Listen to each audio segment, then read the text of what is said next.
أهلا بحضرتك يا دكتور. أهلا وسهلا. أهلا بحضرتك. بارك الله فيكم. موضوع حلقتنا النهاردة عن التسامح، والتسامح من الفضائل الأخلاقية اللي جميع الشرائع دعت إليه، وكلنا كبشر خطاؤون بالفطرة، وفي بعض المفاهيم المغلوطة لدى البعض. من خلال حلقتنا ومن خلال حضرتك النهاردة بنحاول إن احنا نشيل اللغط ده. فجاني على إيميل البرنامج سؤال بيقول: حماتي أذتني أذى كبير جدا، وبين قوسين بمعنى أوضح أذى لا يغتفر. عملت لي أعمال تفرقة بيني وبين جوزي وأعمال بالمرض، وده فعلا اللي حصل، وعشت سنين سودة بسبب اللي معمول ليا، وبقدرة إلهية ودون تدخل من أحد شفاني الله وعافاني مما ابتلاني به. وهي على فراش الموت اعترفت ليا ولجوزي باللي عملته معايا، وطلبت مسامحتي عشان عايزة تطهر نفسها من الذنب ده، ولأنها كانت في موقف صعب وموقف ضعف أنا سامحتها. وبعد ما ماتت كل ما افتكر إن هي كانت السبب في اللي عشته طول حياتي أدعي عليها بكل ما أوتيته من قوة، وأدعي إن ربنا ما يسامحهاش. هل أنا كده إنسانة سيئة وربنا هيحاسبني لأني سامحت ورجعت في كلامي تاني؟ أفيدوني بالله عليكم. اتفضل يا شيخ. بسم الله والحمد لله، وصلى الله وسلم وبارك على سيدنا محمد رسول الله، صلى الله عليه وعلى آله وصحبه وبارك وسلم. اللهم لا سهل إلا ما جعلته سهلا، وأنت يا حي يا قيوم تجعل الحزن إذا شئت سهلا.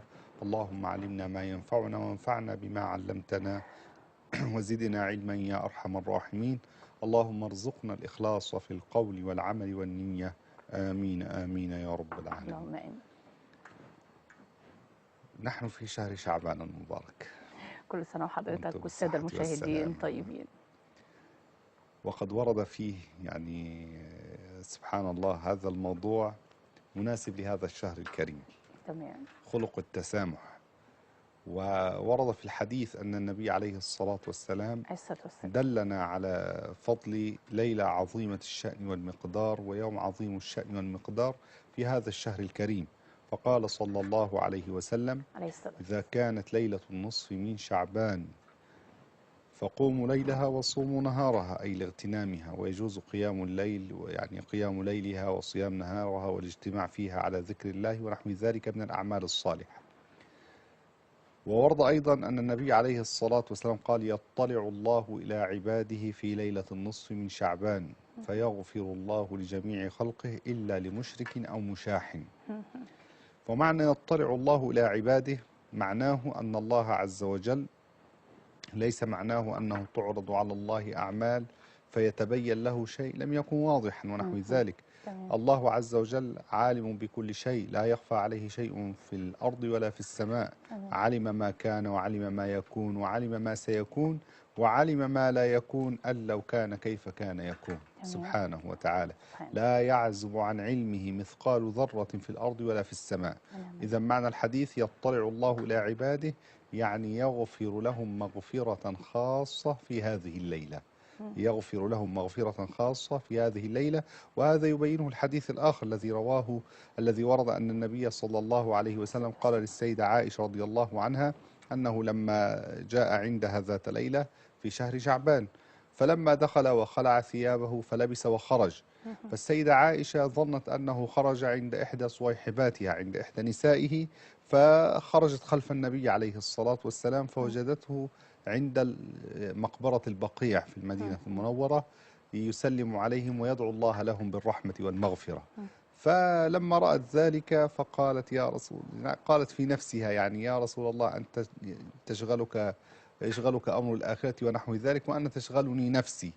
فعادت مسرعة، فلما جاء النبي عليه الصلاة والسلام ولما رجعت مسرعة كانت تنهج فسمع صوتا فقال: ما هذا النفس يا عائشة صلى الله عليه وسلم؟ فذكرت له ما ذكرت، فقام النبي عليه الصلاة والسلام قام يصلي حتى أطال في سجوده، وصار يدعو ويقول: اللهم إني أعوذ برضاك من سخطك وبمعافاتك من عقوبتك، وأعوذ بك منك لا أحصي ثناء عليك أنت كما أثنيت على نفسك، إلى آخر ما ورد. وأطال النبي في السجود وما تحرك، فالسيدة عائشة ظنت أنه قبض، فحركت إصبعه الإبهام فتحرك. فقال لها يعني ما بك يا عائشة بعد أن سلم؟ فقالت: ظننت أنك قبضت يا رسول الله. فقال لها: يا عائشة، هذه ليلة النصف من شعبان، يغفر الله فيها للمستغفرين ويرحم المسترحمين. وورد كمان في بعض الروايات: لا يغفر فيها لقاطع رحم ولا مشرك ولا لمشاحن ولا مدمن خمر ونحو ذلك من الأحاديث التي وردت. فالمقصود هنا أن النبي عليه الصلاة والسلام ذكر نوعان صنفان، قال: لمشرك أو مشاحن. المشرك هو من عبد غير الله مع الله، المشرك هو من عبد غير الله مع الله. فالنبي ذكر ذلك لأن الله لا يغفر للكافر ما دام على كفره، لا بد أن يترك كفره وإشراكه وأن يؤمن بالله عز وجل إيمانا صحيحا حتى ينال المغفرة. نستأذن حضرتك فاصل ونرجع لكم تاني. استنوا.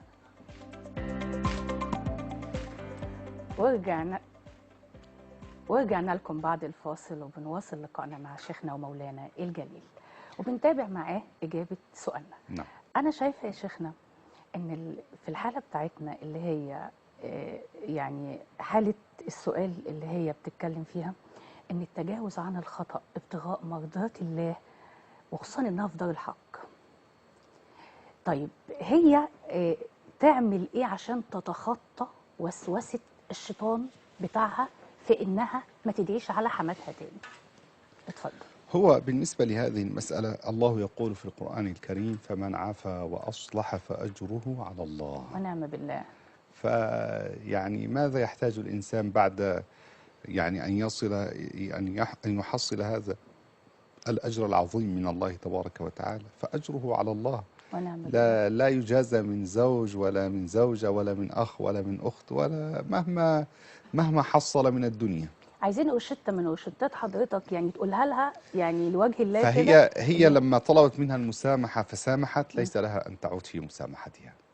طب هي تعمل ايه عشان يعني اللي هي يعني ايه؟ تعمل ايه بقى؟ شيطانها ما يوسوسش أيوة. لها تاني. ولكن الشيطان لا يحب ذلك من الإنسان، لا يحب من الإنسان أن يعفو، لا يحب من الإنسان أن يصل من قطعه، لا يحب من الإنسان أن يحسن إلى من أساء إليه. دي نفسها بقى الأمارة بالسوء. إنما الشيطان يريد منه أنت كيف يعني تلاقي الإنسان مثلا أحيانا زوج وزوجة بتلاقي حصل بينهم شيء فعفى كل منهم عن الآخر، شوية ويجي الشيطان يبقى زعلان جدا. انت ازاي سكتي له، ده عمل وسوى وكذا، ويجي لي انت ازاي ده رفعت صوتها عليك وقالت لك مش عارف كذا وما إلى ذلك.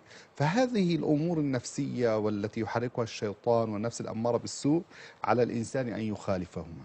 ونعم بالله. لذلك قالوا: رأينا الخير كل الخير في مخالفة النفس. فأنت سامحتي لله. فهنا كمان بيتضح لنا أمر اللي هو أنت لما بتعفو، لما بتسامح، مسامحتك لله أو من أجل شيء. إن كانت مسامحتك لله فعند ذلك لا تبالي بما وراء ذلك. أنا عملت العمل لله تبارك وتعالى. لو لاحظت حضرتك وهي بتقول إن هي عفت عشان هي كانت في موقف ضعف، مش كانت ضعيفة، ده بالعكس، ده الإنسان القوة يعني العفو بيتضمن الإنسان أن يكون قادرا على الانتقام ممن ظلمه ممن فعل به وهو في موقف ومع ذلك يعفو عنه لله تبارك وتعالى. مش اللي هو الموضوع أنه بيكون قليل الحيلة ومش قادر يعمل حاجة وكذا، لا، ده العفو بيكون عن قدرة على أخذ الحق، العفو بيكون عن قدرة على الانتقام، كما حصل مع النبي عليه الصلاة والسلام مع أهل مكة. ماذا فعلوا وماذا فعلوا وماذا فعل أهل مكة معه؟ ومع ذلك لما عاد فاتحا منتصرا وصاروا جميعا تحت قبضته ويستطيع أن يفعل بهم ما يريد.